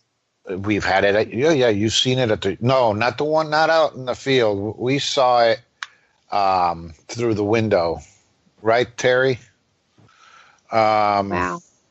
But we've been seeing a lot of those little green lights in a lot of places. I saw it at the Gallatin Theater, at the Thomas House, in the church. Chad actually got a video of it right before they left. He turned on his video and he got the 3 little green lights. And I usually debunk those little lights if you record it. Right. Because I believe it was Kim that showed me a picture of a green light, and I thought it was cool. I thought, wow, somebody finally captured the green light. But the next morning, she brought me the video, and I noticed that the lamp was reacting to the lens on the camera, and I saw the green light moving with her movement of her camera, like the light, the lamp light was reflecting something. So that's what you got to be careful when you take and you get a green light. I've seen it in the daytime, so there is a little green light that comes up. But the ones that we saw, there was 3 separate ones that Chad recorded on one shot, and they were moving separately. So that was cool because we have seen them. We've been in pitch black darkness and seen the green lights. In the church, actually, we've seen green, yellow, orange, and even white. And we saw one time that went around one of the guest legs, and that was just slowly just moved around like it was just checking us out. So I don't know if it's the person's aura or what it is. I'm still trying to figure out what those lights are, but we've been getting it a lot in a lot of locations. I think it's cool. I think it is too. And excuse me, we were talking. I have lost this question. But when everybody is just in a tizzy in the chat room about lights, and when I went up to Thomas Divide, which Chad had been to, as a youth, he was talking about that, and it was, I don't know, those lights have to be huge to be visible from the distance that they are, all the way across that divide. And I've seen them pink. A pink one wound up. I wasn't paying attention. I was messing with my camera. And when I looked up, there was a pink one on my side of the divide, like coming to me. Okay. And I was like, nope, I don't know what you are, and I can't give access to you. I'm sorry. I appreciate you showing yourself to me and your friends. But when I talked to, my husband got a topographical map for me.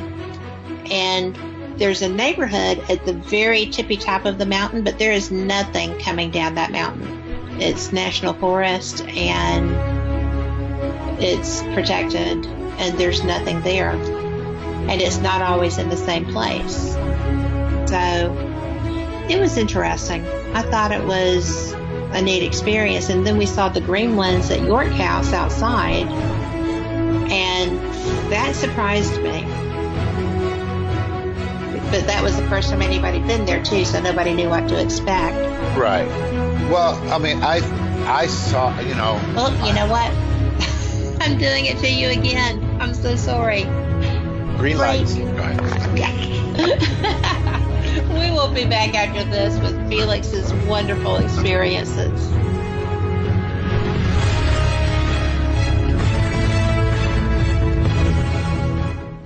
Of all the radio stations in the world, we're one of them. WGOG Digital Broadcasting. Let's talk. Since 1948, Fate magazine has delivered a one-of-a-kind reading experience, covering everything from psychics, UFOs, paranormal investigations, and more. To subscribe, visit fatemag.com or call 828-702-3032. That's 828-702-3032. Subscribe and find your true reports of the strange and unknown at fatemag.com. If you've ever wondered what your dog, cat, bird, or any other animal is thinking or trying to tell you, now's the time to crack their code. Make this year the year you learn telepathic animal communication and begin using the intuitive and psychic abilities we all have to connect with other species. The free website Speak Good Human is the perfect place to start. Speak Good Human is the internet's largest free animal communication practice site. It features tips, advice, how-tos, and more than 100 animals ready to help you practice and build your skills through telepathic conversation. And each February and August, you can join the thousands of other learners worldwide for the Animal Communication Practice Challenge, when you'll get daily encouragement, inspiration, and camaraderie as you pursue your dream of talking with animals. Get in on the conversation at www.talktoanimals.weebly.com. That's talktoanimals.weebly.com. Or Google Speak Good Human. Not only will your companion animals thank you, but you'll finally be able to hear it. Let's Talk Radio would like to remind you that if at first you don't succeed, I got it. Don't try skydiving. WGOG DB Clearwater. Let's talk.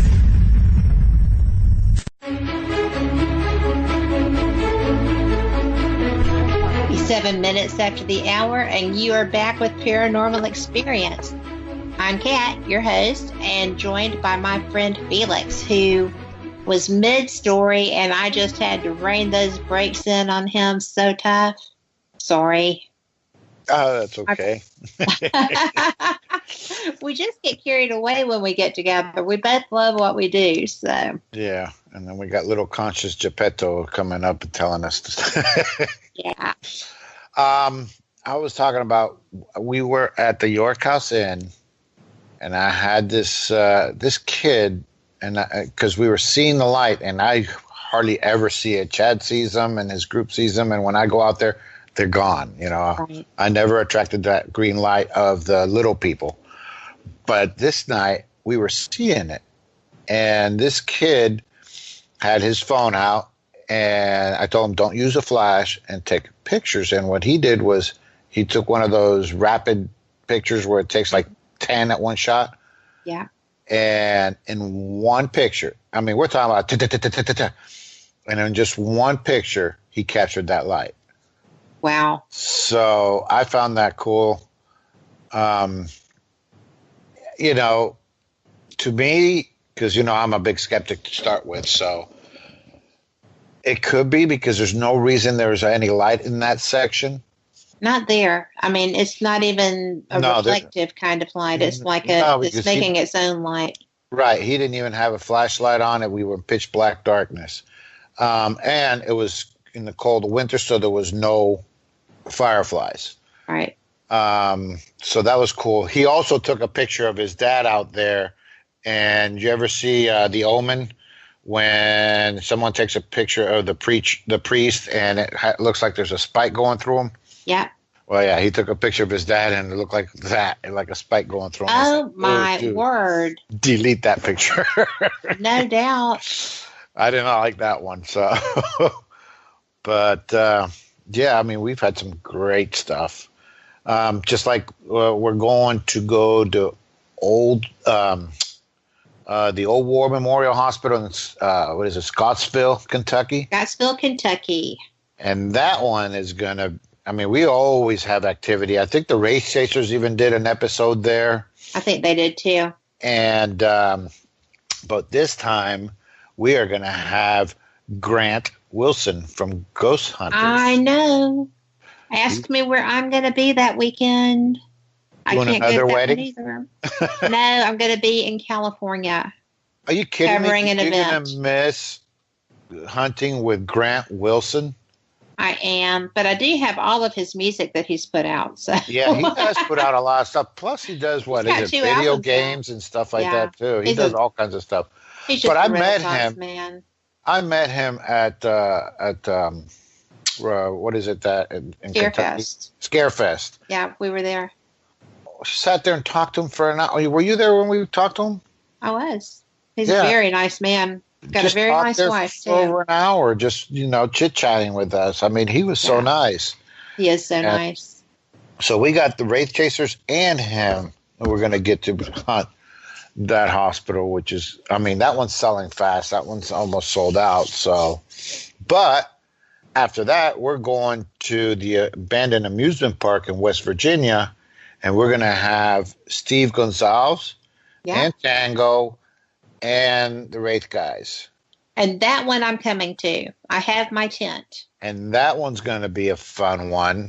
I mean, that one's going to be outdoors, but we have a bonfire. We have such a good time. People can camp out on the property. There's over 3,000 Indian graves on the property.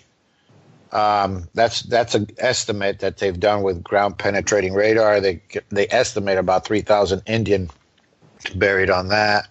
I know there's 3 children that are buried on the property. They're the kids of the first white settler on there that the Indians killed and scalped. Then the dad went out and killed all the Indians. I know of two children that drowned in the lake there during the amusement park, and a little girl that died on the swing during the amusement park. We've communicated with that. The owner's brother has died on the property, and he has given us a lot of activity because the bus, he used to be a carny, and he lived on these buses, and we've gotten so much activity in his bus. So that place is just, I mean, I've heard of a phantom horse on that property. Yeah. I've never, and first I just said, oh, that's just a horse. Then the other crew that was with me says, why don't you ask if there's horses around here? There's no horses anywhere in the properties adjacent to the property. Right. So, we all heard it with our ears, a horse call. So that was cool. Chad and I were by ourselves there, and we saw these 2 wolves, but they never made a sound, but they followed us, and I would not take my flashlights off their eyes because all I could see was their eyes following us, through the tall grass. And it was like, Chad, these guys are going to come out and eat us. I'm not taking my flashlights. I want to see where they're at. Well, did you feel that they were real wolves? No. I mean, that's what I thought. They were moving too smoothly through the tall grass, and you couldn't hear one. We were by ourselves, so there was not a sound, and they weren't making any sound, and then they just disappeared. So that was cool because, I'm telling you, you would have heard. Plus, it goes down because it used to be the part where they were walking.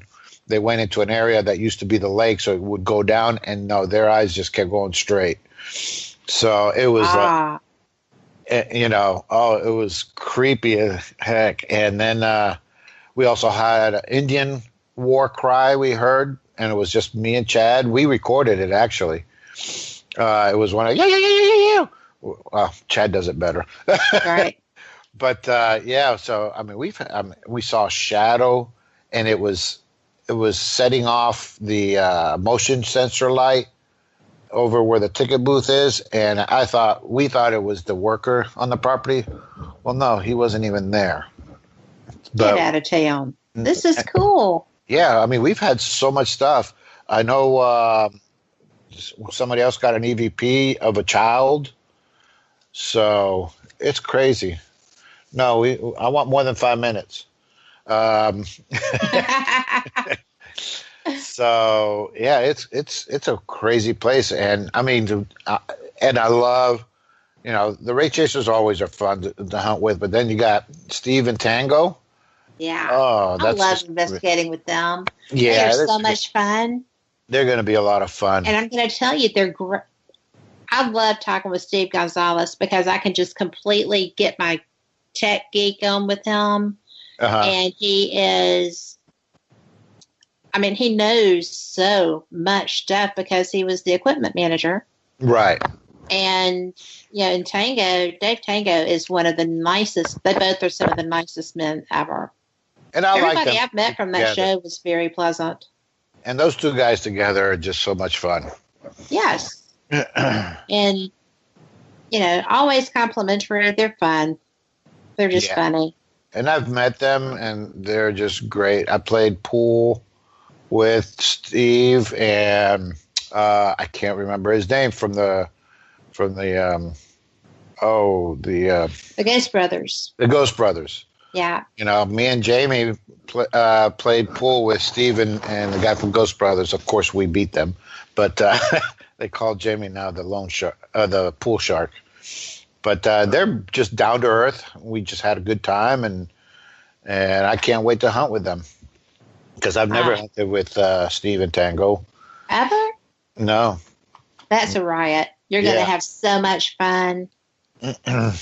And I can't wait for the bonfire. I'm a bonfire freak.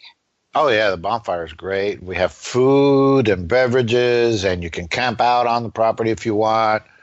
I only say that if you're on the Indian burial grounds, I always treat it with respect. Do not disrespect Indian burial grounds because it's bad juju. I do not mess with Indian burial grounds except total respect. I will not disrespect that. They got their own juju that I don't want to mess with.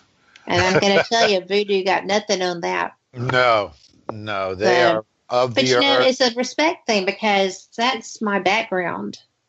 And you can't just walk in to somebody's gravesite and diss them. And I agree. I mean, I don't disrespect any burial ground. No, you don't. I've heard of people disrespecting, especially Indian burial grounds, and it's like, you know what? I do not want that bad juju on me because they are part of the earth, and I do not mess with that. Yeah. Total respect. I agree. You know what? We have 2 minutes. Can you believe it? That's not fair. And that's even with barely stopping for breaks. I'm going to be in trouble for that later, but that's okay. This has been worth it. There's hotels, real quick, there's hotels nearby that is only 12 minutes away because I've stayed in those.